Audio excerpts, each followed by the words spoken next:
Hey everybody, Chris here. In this video I want to show you the most critical part of this Geib square piano from about 1820-ish. And if this part is so critical that this whole restoration really hinges on it. So my goal with this piano is to be as historical as possible, and at the same time make this instrument so that this is an instrument that they can perform concerts on in their museum.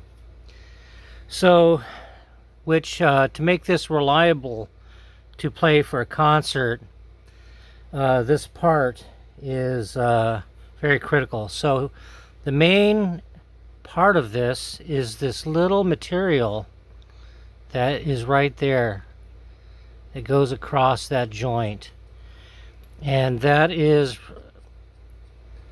responsible for this part to go back and forth, to hinge on that. And it's really tricky because really I don't really know what the material is. I've taken a couple of them off now and taken a good look at it, and it's really just kind of hard to say, and it's hard to duplicate what it does because it's super thin, but it's super strong. When I took a part of it out, you can't tear it, and so it has to be where it's strong enough not to wiggle this way, but be flexible enough this way. So it presents a lot of challenges. So what I ended up doing was first trying to figure out what it was, and I've come down to that it must be some kind of a cloth, like maybe silk, and it's embedded in something, maybe starch. I was trying to think of what would they be using back in those days, and I think what that is, if I was to guess, is probably some kind of playing card. And unfortunately, the playing cards that they used back then were probably made out of a different material than what we use today. But just to give you an idea, here's a modern playing card. And you can see the... I don't know if it comes across in the video or not, but that's how...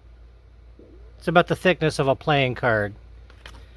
And... yeah, see, here we go. Maybe that's a better angle. Yeah, so it's really thin. But I tried fixing it with a playing card. I cut up the strips and put it in there, but the modern playing card, which is made out of a cardboard material, just did not hold up. It just tore right off and tore real easy.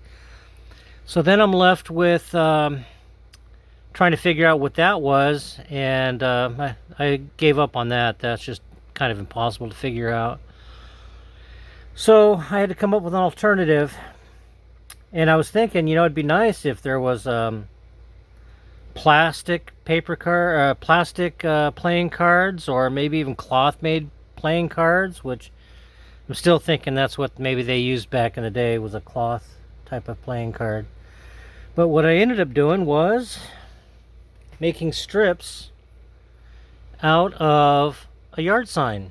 Yard sign's thin enough for me to use, and the material itself, I can't tear it, and perfect for flexibility that I need.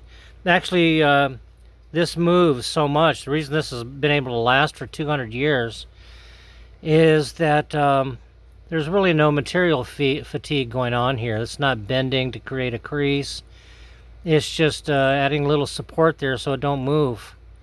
And the spring right here, the metal spring, is making it go back.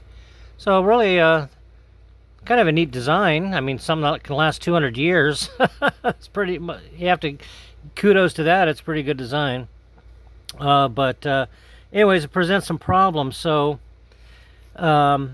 with me deciding to go with the plastic vinyl material, the main thing about I'm really happy this is that is definitely going to be stable for playing. So the only challenge became the glue.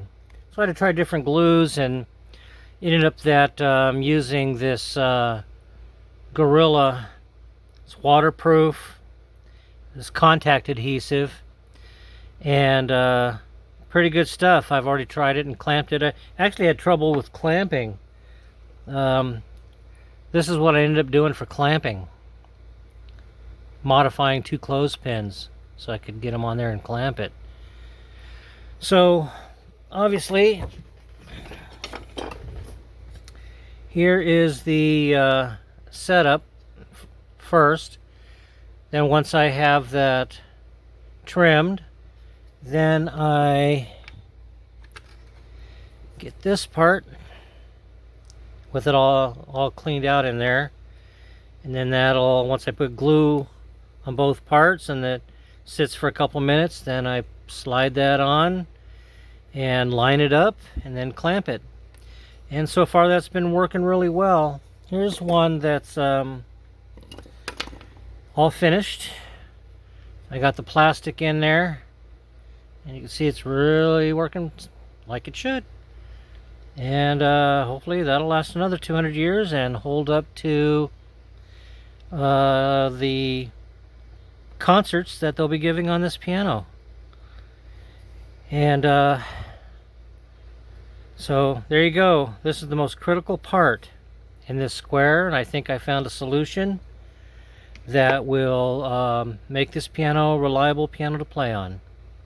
Alright, thanks for watching.